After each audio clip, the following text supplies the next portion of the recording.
संतों के वचन है कि यदि तुम पाप, दुख, चिंता और परेशानियों से सदा सदा के लिए मुक्त होना चाहते हो तो फिर अपने मालिक में अटूट विश्वास रखो। संत दयाबाई जी का कथन है कि साध संग संसार में दुर्लभ मनुष्य शरीर, सत संगत से मिटत है त्रिविधि ताप की पीर।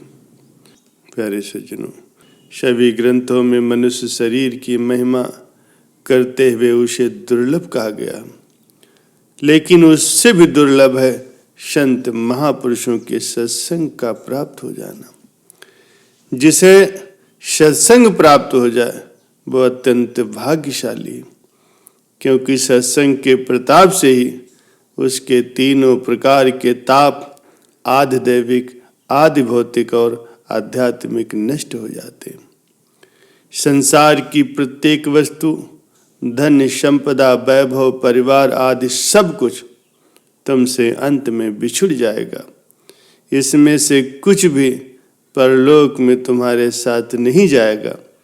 इसलिए इन सब का मोह त्याग करके एक परम पिता परमात्मा के संग प्रीत का नाता जोड़ लो, जो कि लोक परलोक में सदा ही तुम्हारे संग सहाय है। नीच नीच सब तर गए, संत चरण जो लीन, जाति के अभिमान में डूबे बहुत कुलीन। प्यारे सज्जनों, जो कोई संसार से पार होना चाहता है तो उसे चाहिए कि वो निरभिमान होकर के संत महापुरुषों की चरण शरण ग्रहण करे। जिसके सिर पर अभिमान की गठरी होगी वो इस संसार सागर से कभी भी पार नहीं हो सकता। संत फरमाते हैं कि जग माही ऐसे रहो, जो जिह्वा मुख माहे, घीव घना भक्षण करे तो भी चीखनी न आए।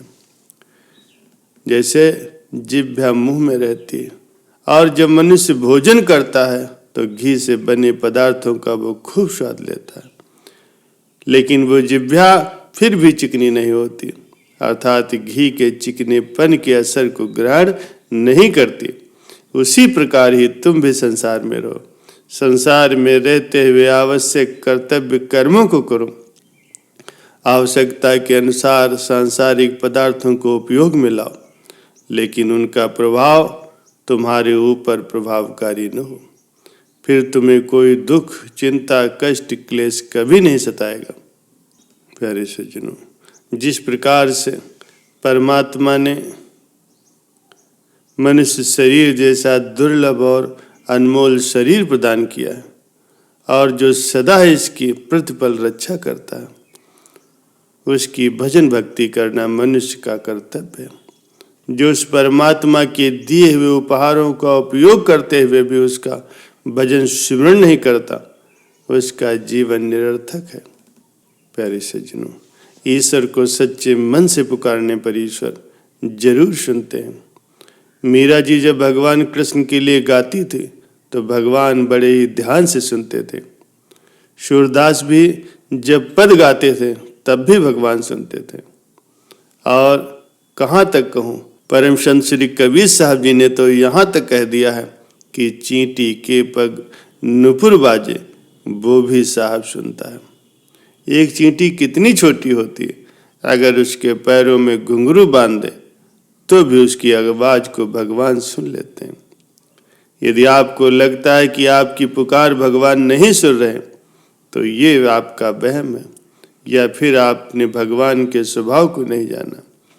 कभी प्रेम से उनको पुकारिए तो सही, कभी उनकी याद में आंसू गिराओ तो सही।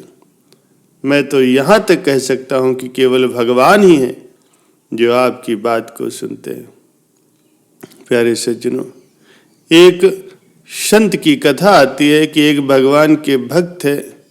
उन्होंने 20 साल तक भगवत गीता का पाठ किया था और अंत में भगवान ने परीक्षा लेते हुए कहा, अरे भक्त, तू सोचता है कि गीता के पाठ से मैं खुश हूँ, ये तेरा वहम है।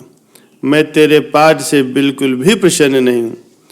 जैसे ही भक्त ने सुना तो वो नाचने लगा, झूमने लगा। भगवान ने कहा, रे मैंने कहा है कि मैं तेरे पाठ करने से खुश नहीं हूं और तू नाच रहा है। वो भक्त बोला, भगवान आप खुश हो या न हो ये बात मैं नहीं जानता, लेकिन मैं तो इसलिए खुश हूं कि आपने मेरा पाठ कम से कम सुना तो सही, मैं इसीलिए नाच रहा हूं। प्यारे सज्जनों, यही होता है भाव। थोड़ा सोचिए, जब द्रौपदी ने भगवान कृष्ण को पुकारा तो क्या भगवान ने नहीं सुना? भगवान ने सुना भी और उसकी लाज भी बचाई। जब गजेंद्र हाथी ने ग्राह से बचने के लिए भगवान को पुकारा तो क्या भगवान ने नहीं सुना? बिल्कुल सुना, और भगवान अपना भोजन छोड़ करके आए थे। कबीरदास जी, तुलसीदास जी, सूरदास जी, मीराबाई जी और न जाने कितने संत हुए हैं जो भगवान से बातें करते थे, भगवान भी उनकी सुनते थे। प्यारे सज्जनों, इसलिए जब भी भगवान को याद करो, उनके नाम का जप करो, तो ये कभी भी मत सोचना कि भगवान आपकी पुकार नहीं सुनते होंगे। कोई संदेह मत करना, बस हृदय से उनको पुकारना, तुम्हें खुद लगेगा कि हाँ भगवान आपकी पुकार को सुन रहे हैं। प्यारे सज्जनों, कुछ लोग कहते हैं कि भक्ति करना कठिन है। अगर भक्ति करना कठिन है तो फिर 84 भोगना भी सरल नहीं है। प्यारे सज्जनों, जिस प्रकार से किसी शारीरिक रोग का निवारण किसी चिकित्सक की शरण में जाने और उसके कहे के अनुसार औषध का सेवन करने और परहेज करने से होता है, उसी प्रकार मानसिक रोगों से छुटकारा भी सद्गुरु की शरण में जाने से, उनके उपदेश के अनुसार नाम का स्मरण करने से और विषय विकारों के परहेज करने से ही हो सकता है। जब तक तुम्हारे हृदय में संसार की प्रीति विद्यमान है, तब तक तुम ईश्वर से दूर हो। संसार की प्रीत को अपने हृदय से हटा करके ईश्वर को याद करो, तो वे तुरंत ही तुम्हारी पुकार को सुनेंगे।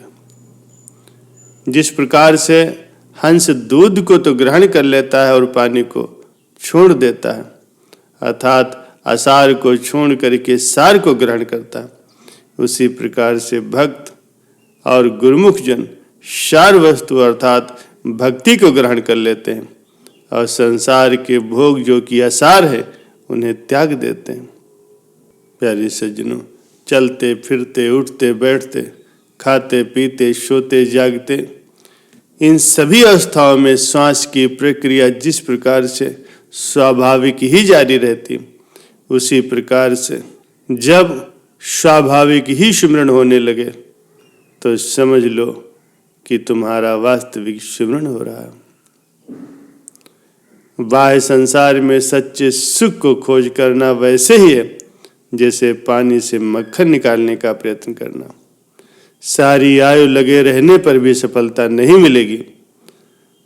सुख जब भी मिलेगा वृत्ति को अंतर्मुख करने से ही मिलेगा, क्योंकि सच्चे सुख का भंडार मनुष्य के अपने अंदर विद्यमान है। मनुष्य जिस प्रकार की संगत में उठता बैठता है, उसी प्रकार के उसके विचार मन में उत्पन्न होते हैं, और जैसी उसकी विचारधारा होती है उसी के अनुरूप ही उसका जीवन बन जाता है। ईश्वर की कृपा प्राप्त करने के लिए न चतुराई की आवश्यकता होती है, न विद्वता की, न और धन संपदा वैभव की। उसके लिए तो पवित्र, शुद्ध और निर्मल हृदय की आवश्यकता होती है। प्यारे सज्जनों, इसीलिए ये चाहते हो कि तुम्हारा जीवन सत्यम शिवम सुंदरम बन जाए और सुख शांति से भरपूर हो जाए, तो महापुरुषों की चरण शरण ग्रहण करो, उनसे नाम दीक्षा प्राप्त करो और लगातार सत्संग श्रवण करते रहो।